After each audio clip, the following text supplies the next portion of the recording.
नमस्कार साथियों। साथियों देखिए, एक ये प्रश्न आज पूछा है कि विज्ञान और तकनीकी के संबंध की ज़रा व्याख्या कीजिए। विज्ञान और तकनीकी में क्या संबंध है और किस तरह से विज्ञान ने और उस तरह से तकनीकी ने हमारे जीवन को सरल बना दिया है और किन किन क्षेत्रों में इसका प्रयोग आजकल हो रहा है। तो इस तरह से कुछ ये प्रश्न पूछा है, तो आइए इस पर बात करते हैं। विज्ञान और तकनीकी के जहाँ तक संबंध की बात है, तो आप देखें कि विज्ञान विषय का प्रयोग, विज्ञान के सिद्धांतों का प्रयोग यदि हम अपने जीवन को सरल बनाने के लिए करते हैं तो इसी को तकनीकी कहा जाता है। विज्ञान में तमाम आपने विषय पढ़े हुए हैं, तमाम सिद्धांतों की आपने अध्ययन किया हुआ, उनके आधार पर उनका प्रयोग करते हुए यदि हम अपने कार्य को सरल बना लें तो वो तकनीकी होगी। इस तरह की इन दोनों के संबंध को हम और आप समझ सकते हैं। इसमें आप देखें कि ख़ासतौर से फ़िज़िक्स देखें और भी तमाम विज्ञान, आप पूरा विज्ञान को आप विचार कर सकते हैं। फ़िज़िक्स ने टेक्नोलॉजी के डेवलपमेंट में बहुत महत्वपूर्ण योगदान करा है। और यदि आप इनका क्रम वाइज उदाहरण लेते हुए कुछ समझना चाहते हैं तो एक उदाहरण है इलेक्ट्रोमैग्नेटिक वेव्स, जो है विद्युत चुम्बकीय जो तरंगे हैं, उनका प्रयोग रेडियो, टेलीविज़न और आपका जो रडार है, जो वायरलेस सिस्टम्स हैं, है ना, इन सब जगहों पर इन वेव्स का प्रयोग होता है। किस तरह से हम दुश्मन के जहाज़ को समझ सकते हैं, पकड़ सकते हैं रडार के माध्यम से, किस तरह से अपना जो वायरलेस कम्युनिकेशन है ना, उस पे किस तरह से इलेक्ट्रोमैग्नेटिक वेव्स इस्तेमाल होती हैं। टेलीविज़न, रेडियो, इन तमाम क्षेत्रों में इन तरंगों का प्रयोग होता है। और इस तरह से आप देख सकते हैं कि हमने अपने जीवन के एक क्षेत्र में बहुत अधिक इसको प्रयोग में लाया हुआ है।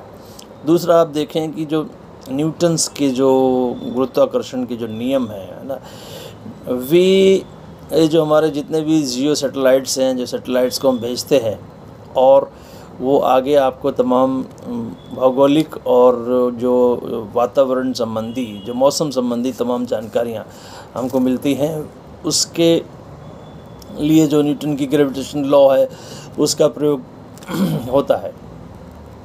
इसी तरह से आप क्षेत्रों को सोचते जाइए, बढ़ता जाएगा दायरा। एक्स रेज़ जो हैं, एक्स रेज़ की रेडियोथेरेपी और तमाम जो हड्डियों में तमाम चोट आदि लग जाती है, डिसलोकेशंस हो जाते हैं, है ना, और भी तमाम अंदरूनी बॉडी में कहाँ क्या समस्या हो रही है, तमाम radiotherapy with the help of X rays पता किया जा सकता है। तो आप देखें कि मेडिकल साइंस में बहुत उसका प्रयोग है। कितना जीवन हमारा आसान बना रहा है विज्ञान का ज्ञान। और इसी तरह से और आगे बढ़ें तो थर्मोडायनामिक्स, है ना, जो ऊष्मा गतिकी का जो विज्ञान है, वो उसकी सहायता से किस तरह से हीट इंजन ने हमारी पूरी की पूरी औद्योगिक क्रांति को कितना आसान बना दिया, है ना। तो हीट इंजन थर्मोडायनामिक्स पर डिपेंड कर रहा है, तो किस तरह से वो जानकारी हमारे जीवन को आसान बनाती जा रही है। इसी तरह से जो इलेक्ट्रिसिटी है, विद्युत का जो प्रयोग है ना, वो आप देखें कितने इलेक्ट्रिकल एप्लायंसेस का हम लोग प्रयोग करते हैं रोज़ाना, और उसमें कितनी इलेक्ट्रिक मोटर्स और जनरेटर्स जो है वो पावर जनरेट करके हमारे काम को आसान बना रहे हैं। यूँ कहें कि यदि हमारी इंडस्ट्री का बैकबोन अगर है इलेक्ट्रिसिटी, तो गलत नहीं होगा। न्यूक्लियर पावर के जो बेस्ड स्टेशंस हैं, वहाँ पर जितनी भी आजकल सोर्स ऑफ एनर्जीज़ की बात हो रही है ना, वो that constitute one major source of energy, nuclear station की बात कर रहा हूँ। और ये भी विज्ञान का ही प्रयोग है। यद्यपि हमें तमाम विज्ञान के प्रयोगों को करते समय सावधानियाँ लेना बहुत आवश्यक है, क्योंकि कई बार कुछ ऐसी घटनाएं घटित हो जाती हैं कि लाभ से कहीं ज़्यादा आपको हानि हो सकती है। कुछ इस तरह की घटनाओं के बारे में आपने ख़ास तौर से परमाणु रिएक्टर संयंत्रों के आसपास, रूस में चेरनोबिल, है ना, और भी तमाम जगहों पर आपने इस तरह की घटनाएं सुनी होंगी।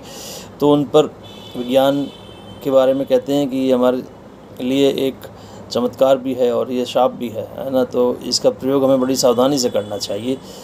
बात इसमें हो रही है कि कितनी हमारे जीवन को रिवॉल्यूशनाइज कर दिया है, कितना ज़्यादा उसका प्रयोग हम करते हैं। तो इसलिए उसके अलावा आप देखें कि टेलीफोन एक्सचेंज, रोबोटिक्स एट्सेट्रा, ये तमाम जो एरिया है इसमें जो मॉडर्न इलेक्ट्रॉनिक्स है, अभी आपने इलेक्ट्रिसिटी की बात की थी, अब इलेक्ट्रॉनिक्स की बात कर रहे हैं, और उसका कितना ज़्यादा एक्सटेंसिव यूज़ है ना हो रहा है हमारे इस क्षेत्र में। तो हमारी बात है कि कितना आसान जीवन को बनाया जा रहा है।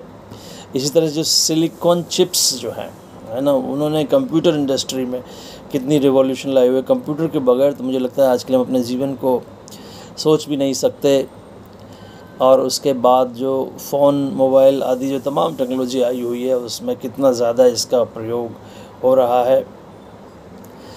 जियो थर्मल एनर्जी एक और अगला क्षेत्र है जहाँ पर कि पृथ्वी के अंदर की जो तमाम ऊष्मा है ना, वो जो टाइडल एनर्जी है या सोलर एनर्जी है ना, या ओशन के अंतर्गत पानी के मूवमेंट की जो एनर्जी का हम यूज़ कर सकते हैं, उनको दूसरे फॉर्म में हम इस्तेमाल कर सकते हैं।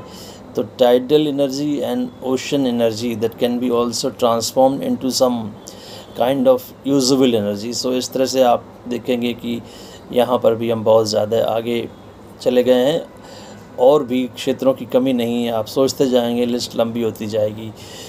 रेडियो एक्टिव आइसोटोप्स जो है ना, वे भी आजकल हमारी मेडिसिन में, कृषि विज्ञान, एग्रीकल्चर का क्षेत्र और औद्योगिक क्षेत्र में, तीनों ही जगहों पर बहुत ही अधिक अपना कंट्रीब्यूशन कर रहे हैं। तो आपने देखा कि किस तरह से विज्ञान हमारे जीवन को आसान बना रही है। और ये आप ध्यान रखिएगा, केवल मैंने फ़िज़िक्स को टच किया है, फ़िज़िक्स की कुछ मुख्य एरियाज़ को टच किया है कि उन्होंने कैसे आपके जीवन को आसान बना दिया।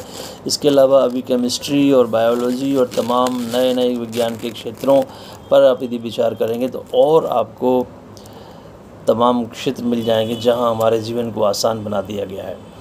तो तकनीकी और विज्ञान का संबंध यही है कि वैज्ञानिक सिद्धांतों के प्रयोग को हम तकनीकी कहते हैं, और तकनीकी से हम अपने जीवन की तमाम क्रियाओं को आसान बना लेते हैं। तो ये प्रश्न था आज जिस पर हमारी आपकी विचार हुआ। मैं चाहता हूँ कि आपके प्रश्न आते रहें और अपना काम ये आगे बढ़ता रहे। और देखिए, कहना मैंने बंद कर दिया है, लेकिन आप इसको बिल्कुल मान लीजिए बिना कहे। बात जो है वो ये है कि वीडियोस को शेयर करते रहिए, लाइक करते रहिए, और चैनल को सब्सक्राइब और लोगों को बताइए, अपने जानकारों को, परिचितों को, परिवारीजनों को, मित्रों को, सबसे कहिए। थोड़ा हमारा भी हौसला अफजाई होता रहेगा। धन्यवाद, नमस्कार।